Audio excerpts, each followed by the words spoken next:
Hello everyone, good to see you again.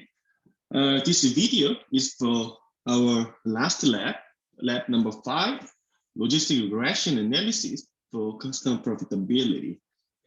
All right, today we are gonna do, I'm gonna show how to conduct a logistic regression analysis for the customer profitability of the real company, which is Pilgrim Bank. And this lab is related to the HBR article, Pilgrim Bank A, Customer Profitability. So if you've not yet read this article, please just pause the video and then go back to our this week module and download the HBR article, and then please just read the article carefully, okay? And also, we are going to use the logistic regression. So maybe, I know some of you, already forgot, a couple of things about the logistic regression, right? So, let's be honest, right? So please go back. So if you think you need to study about the logistic regression again, then just go back to our maybe week 5, right? And then watch the logistic regression video, my lecture video, and please read the lecture note again. That it will be very, very, very helpful. All right. Then now I'm going to assume, the students who are watching this video already read the article, so very, very familiar with the research questions in the article and the data in the article, right? So I'm going to assume that, and then let's get started. So in the article, just let me briefly talk about the article and the situation. So there was a junior analyst, Alan Green, and he just got the MBA degree just previous year, just like that. And then the top managers of the bank, the Pilgrim Bank, asked him to analyze the customer profitability data to address some kind of the managerial questions. Okay, so that is if the online banking users have contributed more than the non-users to the company or not. Okay, that's the question the company and the junior analyst Alan wanted to address, okay, in this study. So in this lab, your job is to help him. So just suppose that you are kind of a senior guy, of Alan Green, and then you are going to just suppose that you are going to help him to analyze the data. Okay, and then briefly, again, we are going to do a logistic regression analysis with the data and 2-year time period. So the data covers the 1999, maybe 21, 22 years ago. So very, very old data, very, very old case, I know, but this is kind of a classic, okay? So the classic of the application, an application of logistic regression model to CRM practice. So they're very, very useful. So 1999 and 2000, that's the time span, the time period, this data, spanned here. And one more thing is that, so again, 20 years ago, the data is 20 years ago. And then, just let's think about the research question again. Online banking users have contributed more than non-users to their company or not. Now, 2021, online banking and even mobile banking with your smartphone, that is very, very popular, right? So almost everybody is using the smartphone for banking service. and using the internet, for banking service, right? So it's very popular, but 20 years ago, it was not that popular. Okay, so 20 years ago, everything, had been converted, to the online system from the offline system. Okay, so one of those stuff is the online banking. Okay, so it was very natural at that time to show the time managers. So for the time managers, it is kind of the stream of new technology is there's a certain level of uncertainty, right? So they really want you to know and want you to resolve this uncertainty by the real analysis with the real data. All right. So that's what we have to do and the time period the data span. And all right, then just let me quickly introduce the data first. So please go to our common website and then go to our Lab5 assignment and then download the data. And there are two Excel files. One is this Pilgrim bank.xlsx, and the other one is Pilgrim bank_cleaned.xlsx. We are going to use the latter one, the Pilgrim bank_cleaned one. So we are going to use this file, but this is the first file, the Pilgrim bank. That file contains the original data. Okay, but in the original data, there are some customers who with the missing values, so we cannot use those the information of those guys. So we need to remove them for better and better analysis and to get the consistent result, right? So I already clean the data set. So I removed some customers with the missing values, and I also generated some useful variables for the prediction step. Okay, so that's this Pilgrim bank cleaned data, and just let me open this data file. Oh, I opened it twice, I think. Here you go. This is the data file, and just let me zoom in. So 200%, that's the perfect for this lecture. So there are lots of variables, 1, 2, 3, 4, 5, 6, 7, 8, 9, 10, 11. Oh, so many variables, right?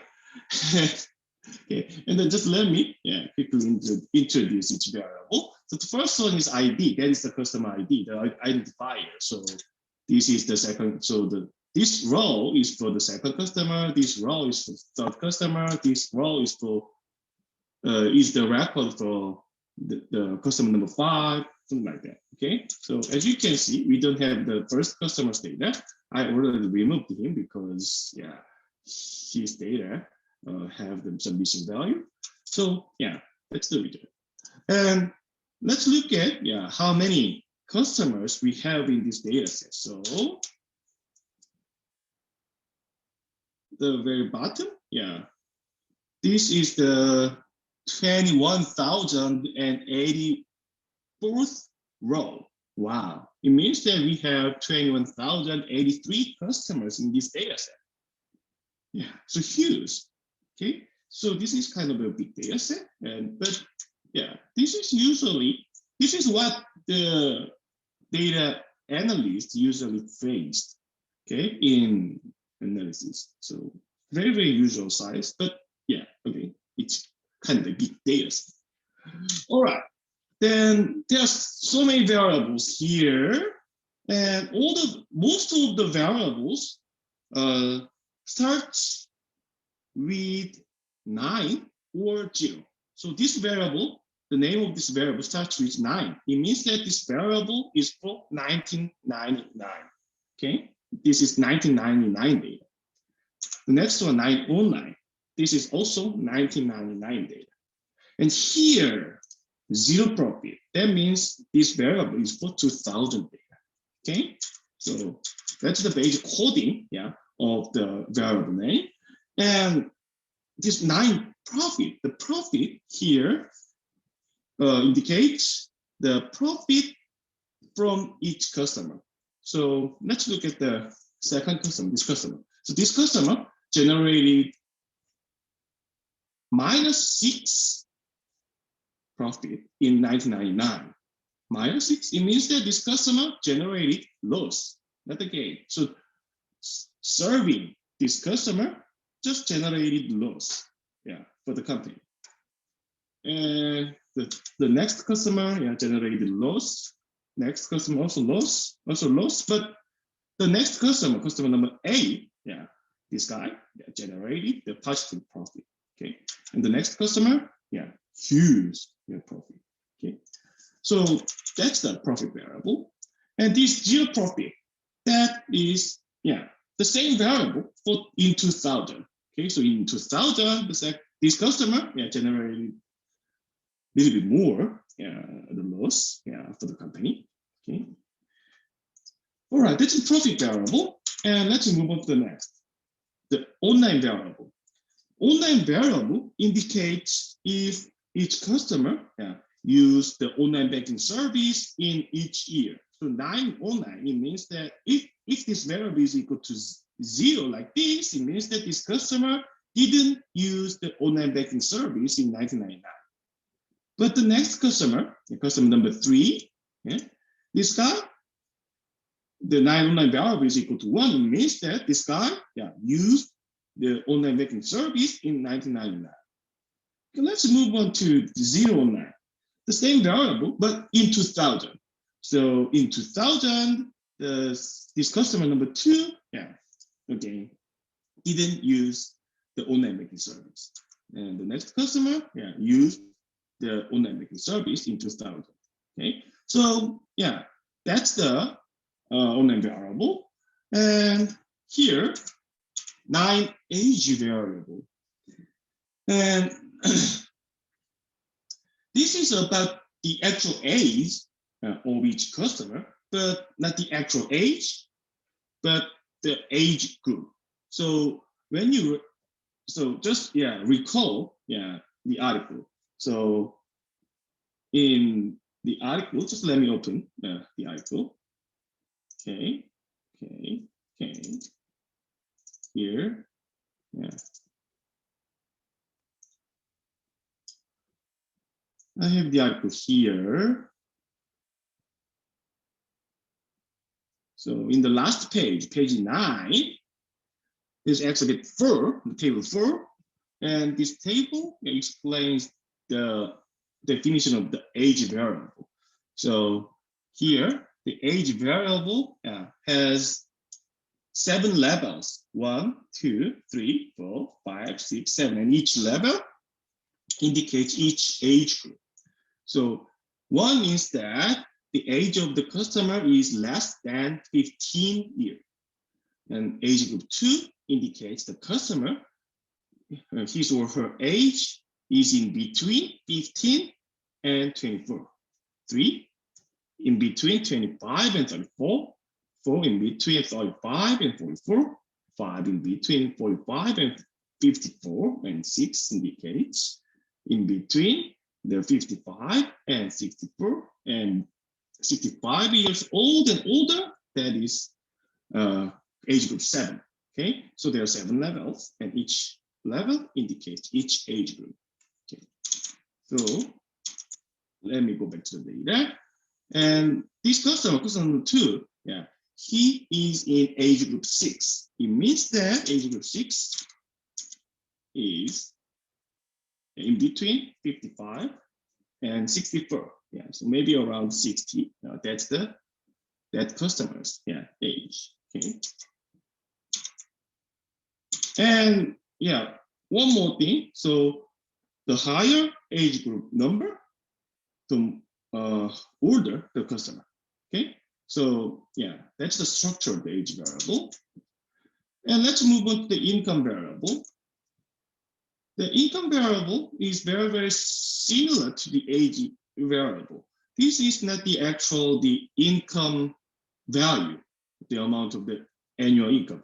This is the income group variable. So in the article here, you can see how the income group is defined. So income group 1, it means that the income is less than $15,000. Group 2, from 15,000 to about 20,000. Group 3, 20,000 to 30,000. Group 4, 30,000 to 40,000. Group 5, 40,000 to 50,000, and so far. Okay, so yeah, that's the income group, and there are in total 9 groups. Okay, and again, the higher income group number and the more income each customer earns annually. Okay, that's the structure of the income variable. And the 9 tenure variable, this is the variable indicates the length of the time that each customer conducts the business with this bank. Okay, so just simply this customer, his or her tenure is 29.5, so about 30. So it means that maybe 30 years ago, this customer started the business or started using the banking service of the Pilgrim Bank. Okay? And then the next customer also spent lots of time for the relationship with this bank, right? So that's the tenure variable, very simple.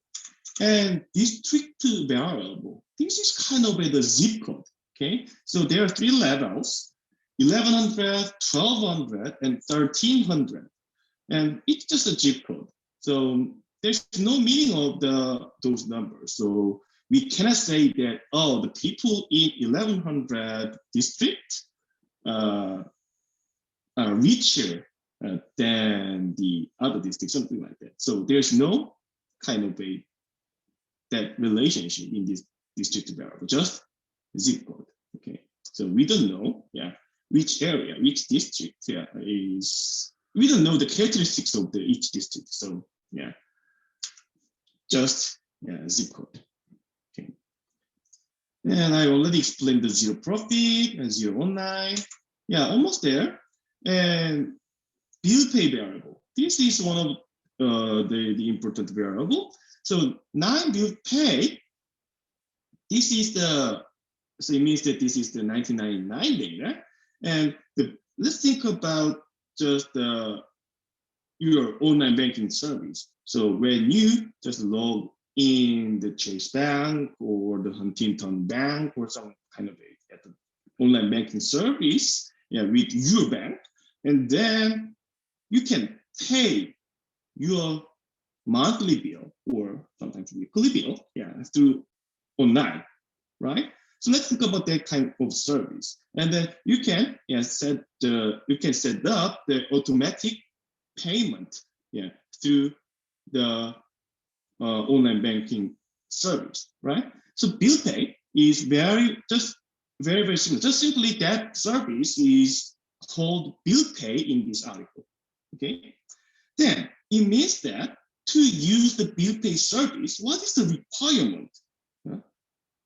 The requirement is definitely online banking service, right? So this variable is equal to 0. It means that this customer didn't use the bill pay service, right?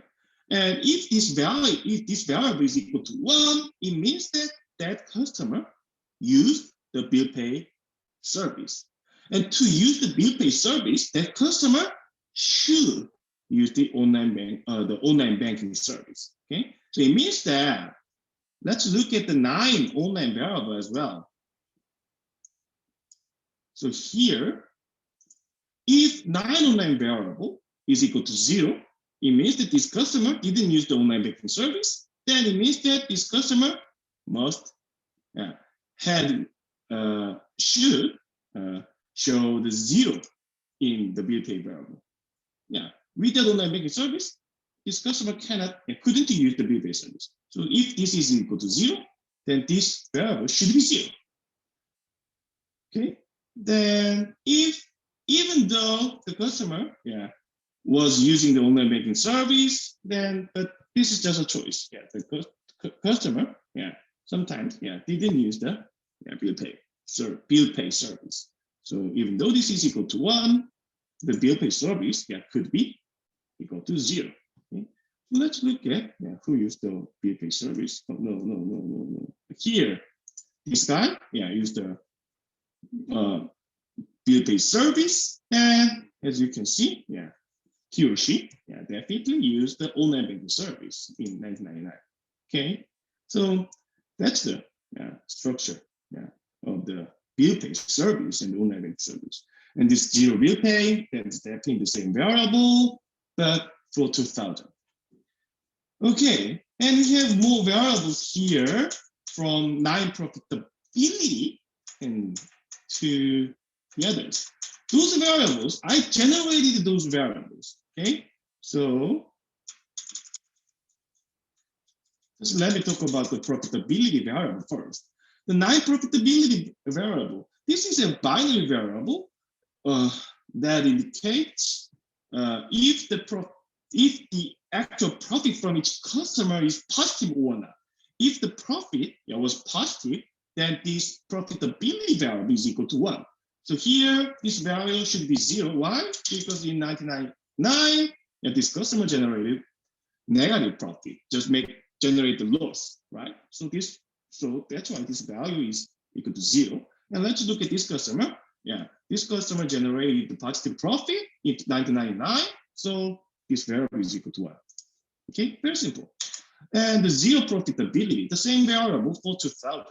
And to look at this, we need to look at the 0 profit variable. And here, the first 5 customers generated the loss or nothing. Right here, 0. So the profitability variable is equal to 0. But this customer number 9, he or she generated a huge positive profit, so huge gain. Okay, so his or her profitability variable is equal to 1 in 2000. Okay, and then the next 6 variables here, they are age group variables. Again, we have 7 age groups, okay, but one of the group is designated as the baseline. Okay, so here, I designated the last age group 7, as the baseline. So that's why we have only the 6 variables for the age. Okay, and each variable is a binary variable. It means that if the customer is classified or is in the age group 1, then this variable is equal to 1. Okay, so here, you already know that this customer, his or her age group is 6, right? So that's why age group 6 variable for him or her is equal to 1, and for the other age groups, the variables are equal to 0. Okay, very simple, right? And we have the same variables for income groups. Again, we have 9 income groups, but the last income group is designated as the baseline. So that's why we have only 8 income group variable. And then the structure of those variables are totally same as the age group variables. Here, just they are binary variables to indicate if each customer is included in each group, okay, in terms of income.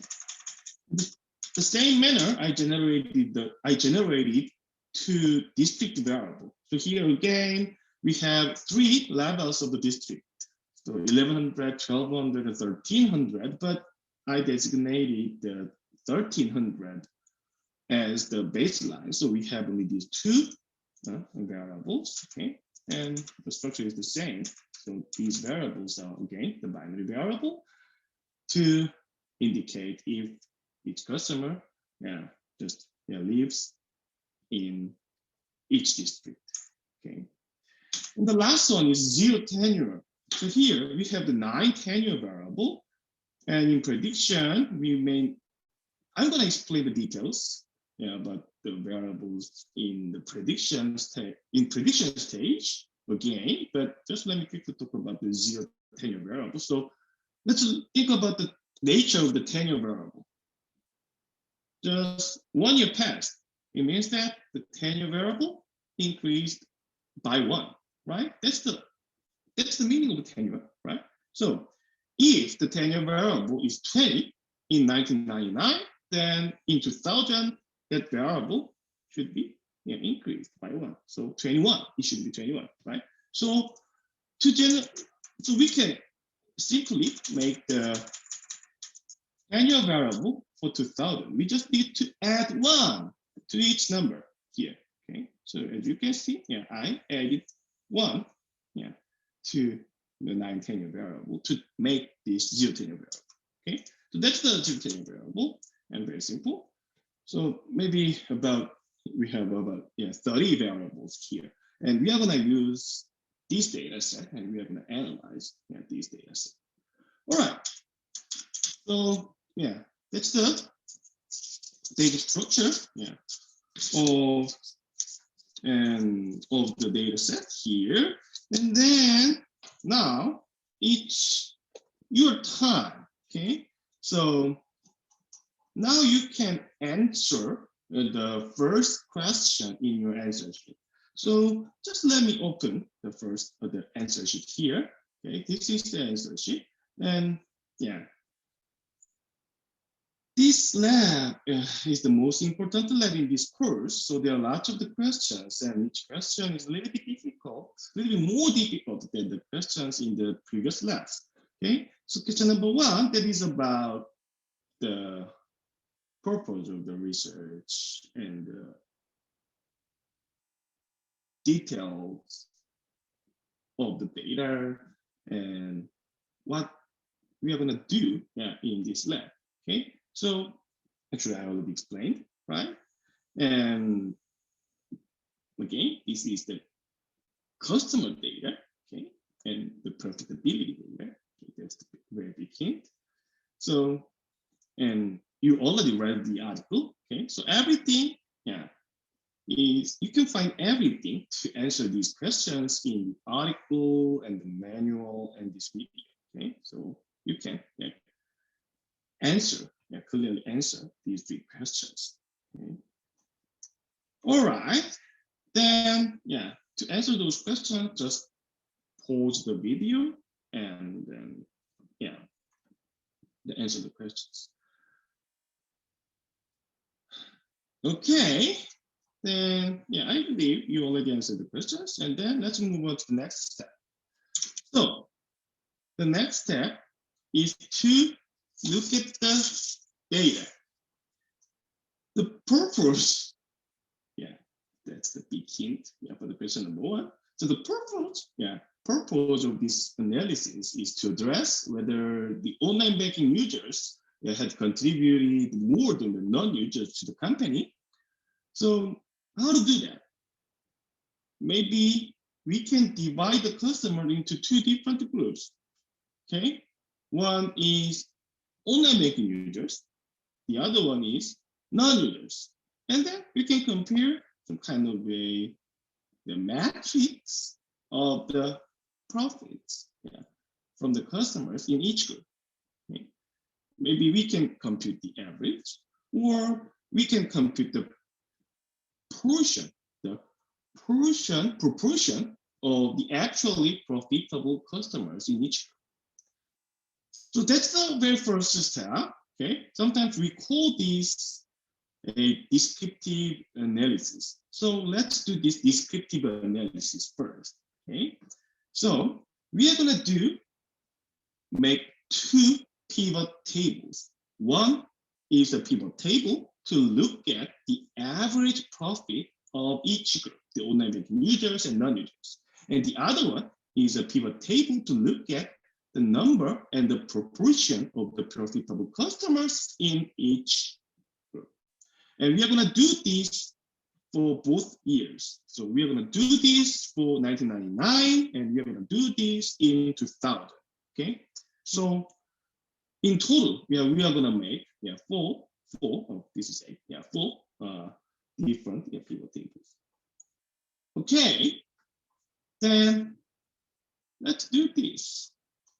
So here, again, we're going to make a pivot table. So just click any non-empty cell in this data sheet and go to the Insert tab, and then you can generate the pivot table. So click this pivot table, and Excel automatically detect the range of the data. So just click OK.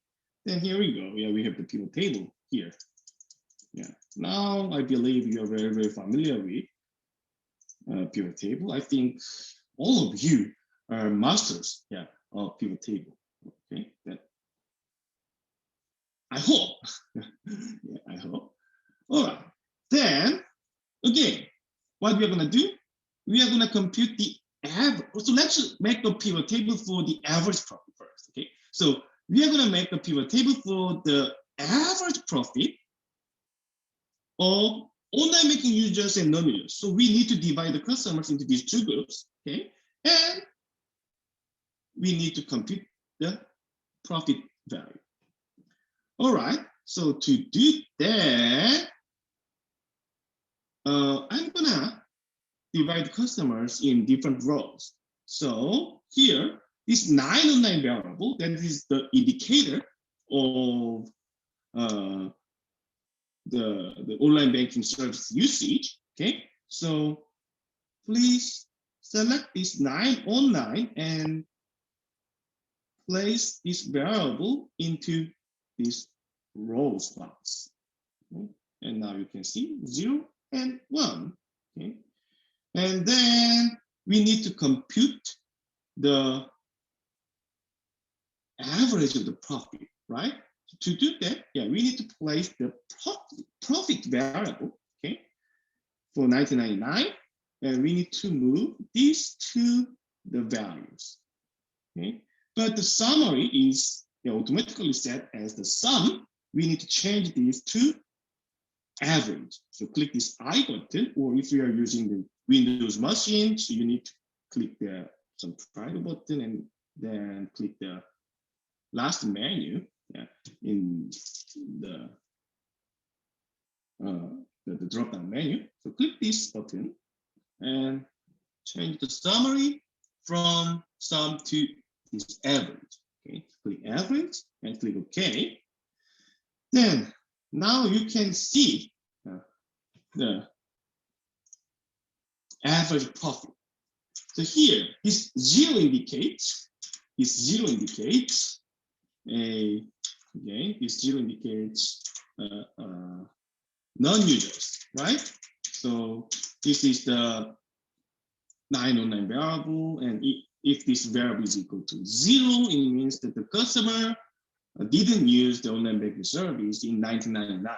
Okay, so 0 indicates non-users, and 1 indicates online banking users. So online users. Then let's look at the numbers. Okay, this is the average profit. So for the clarity, let me just decrease the decimal here. Okay, so on average, non-users generated 128. Let's say the unit is dollars. Okay, so 128 or $29. On average.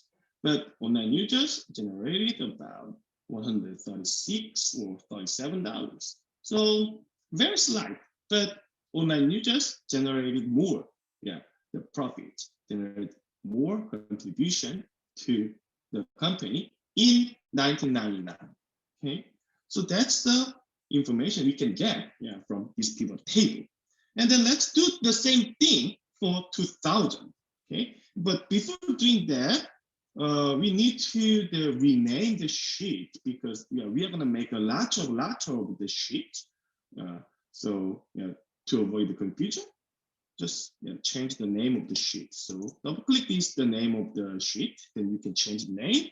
And I'm going to use AVG. AVG stands for average 9 profit. It's the name I want to use here. Okay, and then I'm going to make the same pivot table for 2000 data. To do that, go back to the data sheet and click insert and click pivot table. And the range is automatically selected. And click OK. And you have the new pivot table here. Okay. And then let me just show this again very quickly. So we are going to make the pivot table for 2000. So we need to look at the 0 variables. So in rows, we need to put the 0, 9. So 0, 9 variable here. And I'm going to put the 0 profit variable in values. And I'm going to change the summary from sum to average. All right, here you go. Okay. And I'm going to reduce the decimal. So again, 0, that means non-users, and 1 means online users. Again, so every slide about another slide, so it's about $20, something like that. So non-users, they generated about 150, but online users generated 169, and also like that. So still there's a certain level of difference between the two groups in terms of the profit generated by the customers on average. So we can conclude that in terms of the average profit, online users, online banking service, generate more profit. Okay, that's our conclusion from this simple analysis.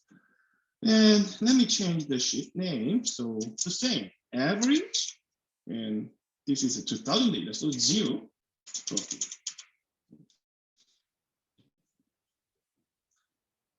Right. Then now we are gonna make other pivot tables to look at the number and the proportion of the profitable customers. And we already have the profit. We already have the variables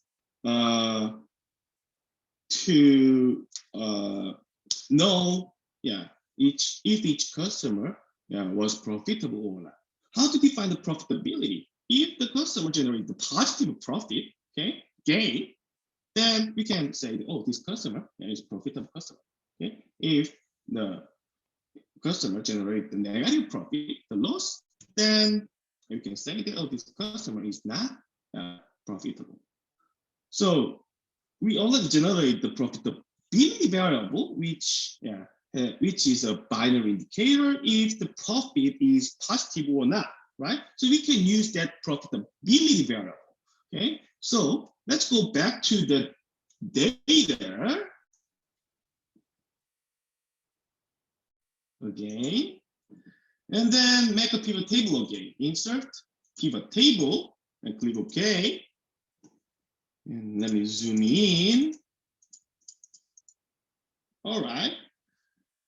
Again, this time we're going to look at 1999 data, and we are going to divide the customers into two groups again. So we need to put these 9 variables into rows. Okay. And then this time we are going to put the 9 profitability variables. Okay, so where is 9 profitability? Here. So find the 9 profitability in this list and click this and place this into the values. Okay, and we need to put one more variables into these values. That's the ID. We need to compute the proportion as well. right? So to do that, yeah, we need to use this ID variable. Oh, yeah, I will put this ID into the values. And then just let me just to follow, yeah, my direction here. So this is very important. So the first one is that we are gonna count. We are gonna count how many customers were profitable in this year. And let's think about the nature of profitability variable. If the customer was profitable, then the variable is equal to 1. If not, the variable is equal to 0. And then let's think about the sum of the variable. It means that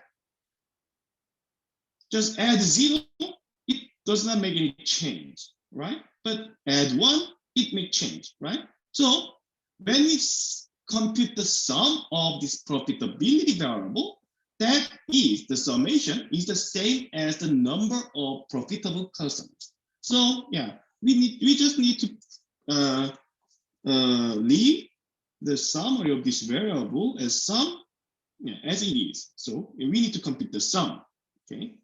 And for ID, we need to change the summary of this variable to count. So click this I button or the triangle button next to sum of ID, okay? And then click count and click OK. Then you can compute the count of ID. Again, what is the ID variable? ID is identifier. So different customers have different ID. And then count, this summary just count how many different IDs in this variable. That means this count of ID provides the number of the customers in each group, okay? Regardless of the online banking usage. So here, this count of ID, that is the total number of the customers in group 0, that is the non-users. So in 1999, the total number of non-users was about 18,371. But out of them, about 10,000 customers, a little bit more than 10,000 customers were profitable. And let's look at the online banking users.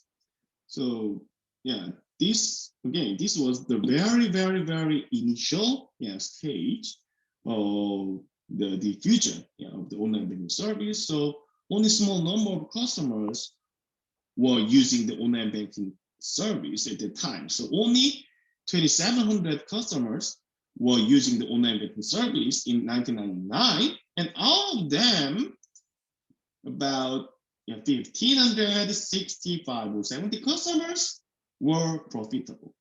Okay, so that's the number of the profitable customers in this group, the online banking users, and we can compute the proportion. How?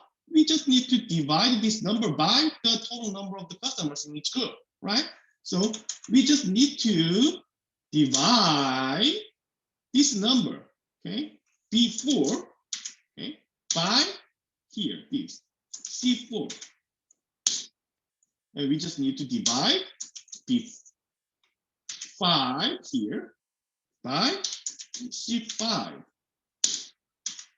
That's the proportion of the profitable customers in each group, okay? And then, just let me change the format of those numbers by clicking this percentage mark. And let me click decimal. Okay, so here, this number says about 57%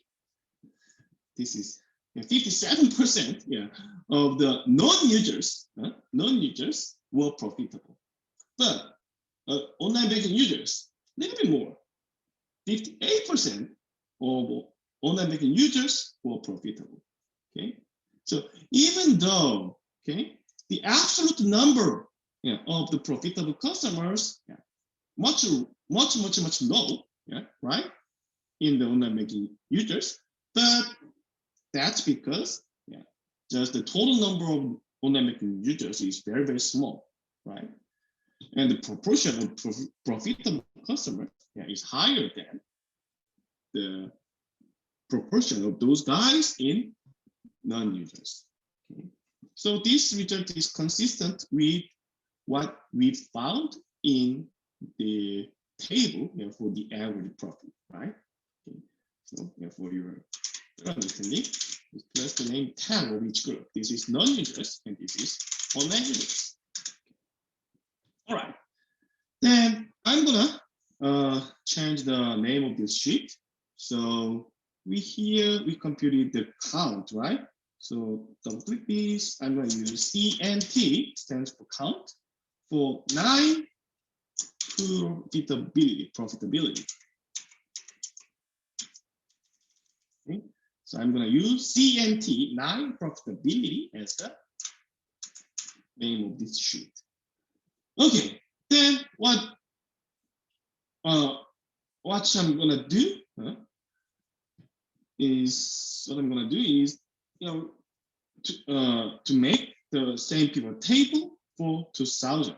Okay, so go to the data sheet again, click insert, click pivot table, and click OK. So I make another pivot table here, and just let me zoom in.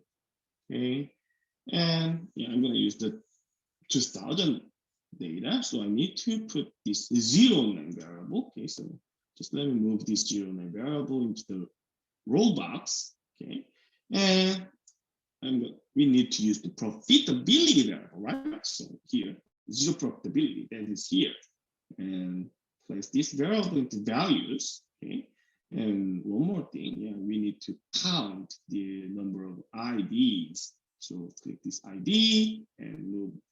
Sorry. Okay. So now I have ID in the values box, and then we need to change the summary of ID from sum to count. Okay. Then here we go. Okay. So in 2000, wow, much more customers were using the online banking service. Again, this is the online banking, online users. This is non-users. Okay. So 4,200 customers were using the online banking service in 2000. Okay, and then let's compute the proportion. Okay, so we need to divide B5 by B5. We need to divide B4 by C4. Okay. And percentage time. So about 60% of non-users were profitable in 2000, and about 61% of non-users were profitable in 2000. That's the information you can get in this pivot table. All right, then I'm going to change the name of this sheet to CNT. This time, this is 2000 data, so CNT 0 profitability. So now we have 4 different pivot tables, okay? And now it's your turn. Now go back to the answer sheet, and then you can see 2 tables, okay? So you need to fill out these 2 tables from the information in the 4 pivot tables, okay? Very easy, I already put the tags for each row, and we already computed the proportion, and we know the count of the profitable customers in each group, okay, and in each year, and we computed the average of the profit of from the customers in each group in 2000 and 1999. So with those numbers here, you can fill out these 2 tables. Okay, straightforward. All right, and then let's interpret this from the tables above. Which type of users, online banking users versus the non-users, do you think is more profitable than the other? Okay, on average. That's the question to be. And why? Just please provide the reason why, yeah, and what makes you think so. Okay. Then to answer and to do this, just pause the video here and then take your time and then come back, yeah, to this video. All right, then let's move on to the next step. Okay, so at this moment, yeah, please save the Excel file. Yeah, I'm not gonna save. Okay? I'm not gonna save, but yeah, please save your Excel file here. All right, then now we are going to do the actual logistic regression analysis. So in these 4 pivot tables, yeah, we already analyzed the data, yeah, about the profit variable and profitability variables. But yeah, as in the data, there are lots of the custom characteristics. Okay, so the profitability, yeah, could be changed by the custom characteristics. Okay, so simply older people. Let's think about older people. Okay, they usually spend more time to earn money, right? So usually they, on average, yeah, they have more money than the younger people. Okay, so maybe, yeah, we can simply think that or expect that the older people are more profitable than the younger people, something like that. Okay, so the customer characteristics, yeah, can affect or make some difference in the profitability of the customers, right? So we may need to think about, yeah, what kind of customer characteristics are useful to identify the profitability or predict the profitability of each customer. Okay, so that's the goal of this step. To do that, we need to use the logistic regression. Logistic regression in the CRM context is very, very useful because it allows us to profile the customers who is highly likely to do something here using the online banking service, the online banking service usage, right? So we are going to use the logistic regression, and again, logistic regression, we need to use SPSS. Okay, so to do that, please open SPSS. So where's my SPSS? Here, IDM, yeah, here.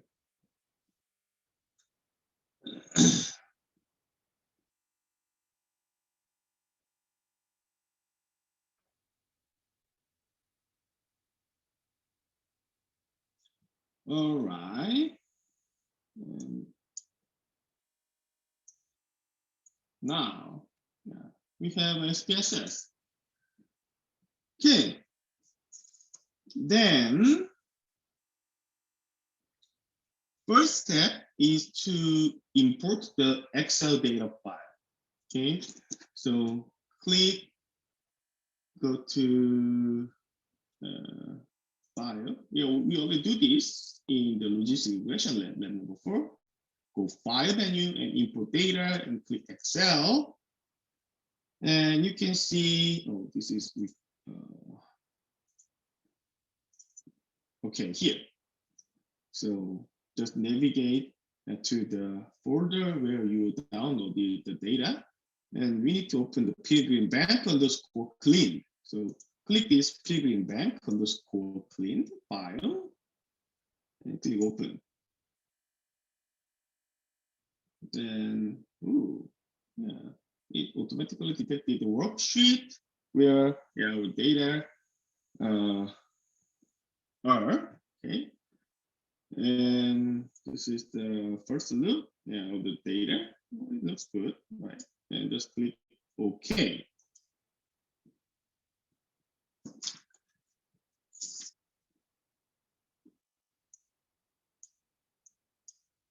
All right, and here it takes a little long time because the data set is large. Okay, it's kind of a big data. So now here, yeah, we have variables, all the variables in SPSS. Okay, so yeah, so many variables here. Okay, then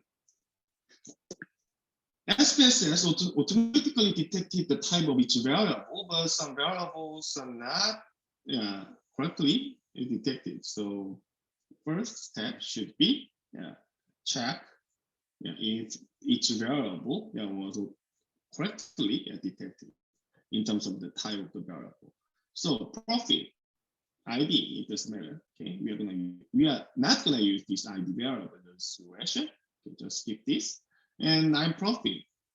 Well, it means that it's the interval variable, and that profit variable should be interval variable. Okay, because the number, each number has its own meaning, right? And on 9, it's binary, so it should be categorical. It's correct. And 9 age group from 1 to 7, right? So it should be categorical variable. And income, it should be a categorical variable as well. Okay. Integer variable, it should be interval variable, so it's correct. And how about the district? That variable, is set as the interval variable, but it should be categorical variable because 1100, 1200, 1300, there's no meaning about those numbers. So 1100 means that just different from 1200 to 1300, right? So it means that it's not the smaller than 1200. There's no that kind of a meaning. Okay, so the comparison of the absolute value of those numbers does not have any meaning, right? So this should be categorical variable. Okay, so we need to change the type of this variable, all right? And zero profit, and the other variable, zero profit, that should be the another interval variable, and the other variables, except for this zero tenure, they all of them should be categorical variable, and then they are correctly set as categorical variables here, and the tenure, that should be the interval variable. So only one variable is not correctly detected, that is the 9 district. So we just need to change this variable as categorical variable. And how to do that? We need to go to the click this variable view, and let's find the district here, the row 7. We have information about district variable, and that is designated the scale variable here. We just need to change this to nominal. Okay, so click this scale and click nominal. Okay, and then you can see this variable is now designated another nominal variable. And then let's go back to the data view. Then you can see, the district variable is correctly designated as the categorical variables, the categorical variable here. So now we are ready to run at the logistic regression. Okay, so we have all of the variables here, and then let's start it. Let's get started. So go to Analyze tab. Oh, sorry, maybe I need to check. This is the time to answer the next question, but maybe not. Okay. So let's run the analysis first, and then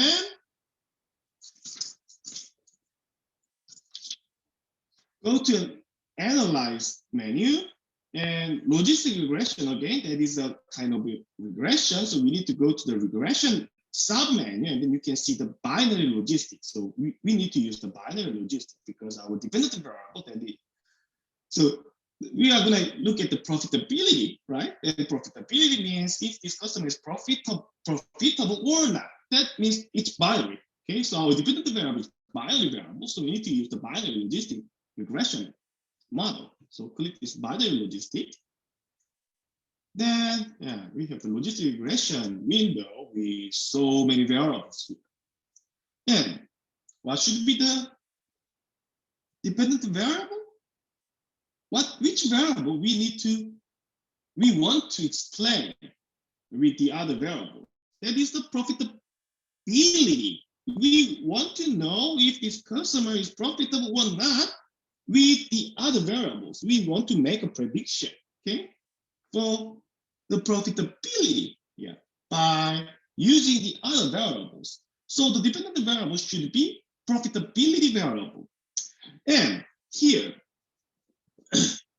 we're going to divide the data into two different time periods, the 1999 data and 2000 data. And we are going to just estimate the logistic regression model only with the 1999 data, and the 2000 data will be used for the validation, the prediction and validation. Okay, so here, this step is the estimation step. So we are going to use the profitability variable in 1999 as our dependent variable. So click this 9 profitability, okay, and click the first arrow button. Then you can designate this variable as the dependent variable. Okay, and the next step, we need to just select the independent variable or predictor variable, predictor variables. Okay, then what is the predictor variables or the independent variables? The variables we are going to use to explain the profitability variable. It means that we need to not use the profit variable. This profit variable itself is the same as the profitability variable, right?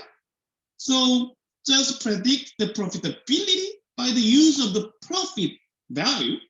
It means that, oh, we are profitable because you are profitable. That kind of a prediction, okay? So let's think about this. We want to predict the age of one person by the variables, of that person.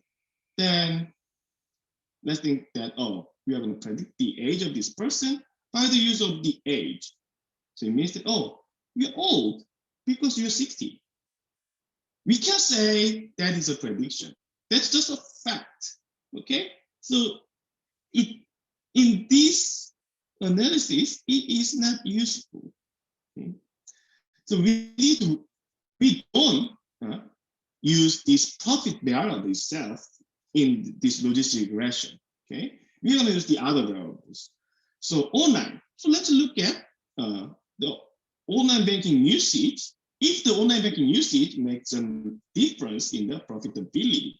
Okay, so click this online and put it in the covariate, this box, to designate this variable as our independent variable. And let's look at the effect of age. Let's look at if there's a difference in the profitability between the different age groups. So click this 9 age and click this arrow and do the same thing for the income variable. And we also want to look at the effect of the tenure, effect of the length of the time of the business with this company. So click this 9 tenure. Okay. And what's the next? The district. Okay. So maybe a different place may affect the profitability. Okay, so click this district and bill pay, 9 bill pay. Yeah, one of the important variables here. Click 9 bill pay and click this arrow. That's all. The other variables are the same as the variables here. So we have these 6 variables. Okay, and we are almost ready because we have several categorical variables. And when we use the categorical variables in logistic regression model, we need to designate them as categorical variables. We need to let SPSS know which variable is categorical. Okay. To do that, click this categorical button. Okay, so click this categorical button. Then now we can let SPSS know which variable is categorical. So click 909. That is categorical. Actually, there is binary variable. We don't need to designate the binary variable as a categorical because it's just 0 and 1. So it's just simple. So we don't need to do that, the online variable. But age, how many levels? Age group 1 to age group 7, 7 levels, okay? So we need to set this variable as categorical. Okay, so click this 9H and click this arrow. Income, there are 9 levels, so this should be categorical. So click this and click arrow. And the next one is district. Okay, bill pay. This variable is also binary, so we don't need to do this for bill pay. But district, there are 3 levels, 11, 12, and 1300. So this should be designated as the categorical. So click this and click this button, then that's it. And just click continue.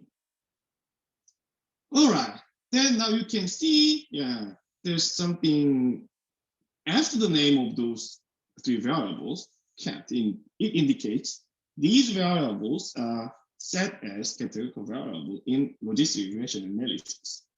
All right, now we are ready. Just click OK button. Click OK. Bah. Then, ding. With the result, yeah, so fast. You know, actually my machine is kind of a good machine. Okay. This is MacBook Pro 2000 version. Okay, yeah. I'm not that rich, so I'm just a faculty member at Ohio State University, and the school, yeah, allows me to use high-end computer for my research. Okay. That's why I'm using good machine here. Yeah. All right, and then now we have the result here. The regression, the logistic regression. Then there are lots of tables here. Ooh, so many tables.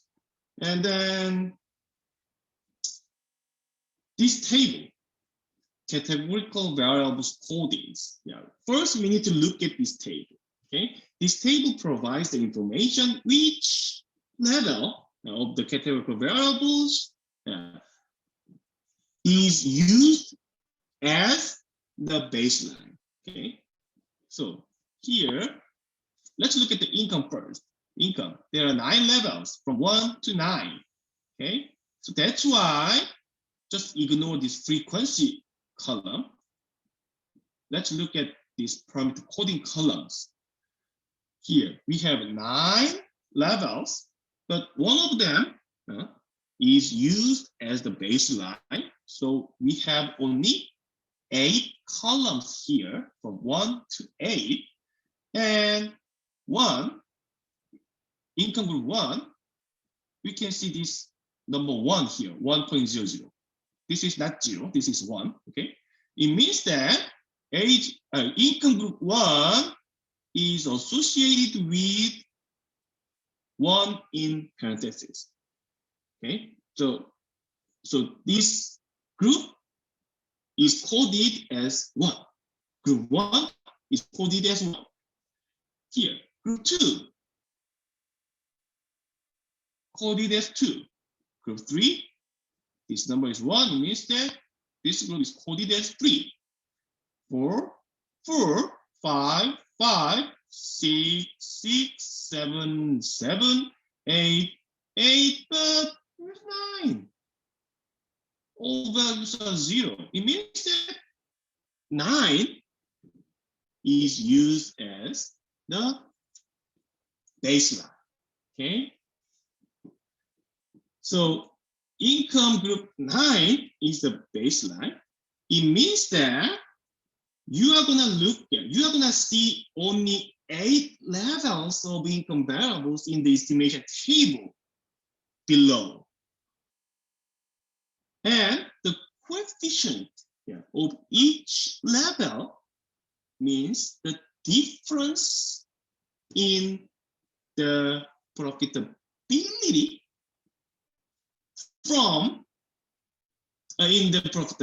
between each income group and the baseline. So compared to the baseline group, how much likely to be profitable is each individual customer in each income group. That's the meaning of the coefficient. Okay. Yeah, I know it's a little bit difficult. I'm going to explain the same thing again. I'm going to repeat this in the estimation table. But here, you need to know that, oh, income group 9, that group is used as the baseline. And in the same manner, you can find which age group is used as the baseline. Here, group 7, okay? We have 7 levels, so that's why we are using only these 6 columns, okay? And 1 is 1, 2 is 2, 3 is coded 3, 4 is coded 4, 5 is coded 5, 6 is coded 6, but 7, oh no, all values are 0, okay? So here, age group 7, that group is used as the baseline. And how about the district? 11, 12, 1300, and 1100 is coded 1. 1200 is coded 2, but 1300, that is, no coding, okay, no code is associated with this level. So it means that this level, 1300, that is used as the baseline. So yeah, that's the information we can get, this big table, okay, the which level is used as the baseline. Then let's move on to the estimation table. But before looking at the estimation result, now it's your turn. You can answer the next question in your answer sheet. So now you can answer question number 3.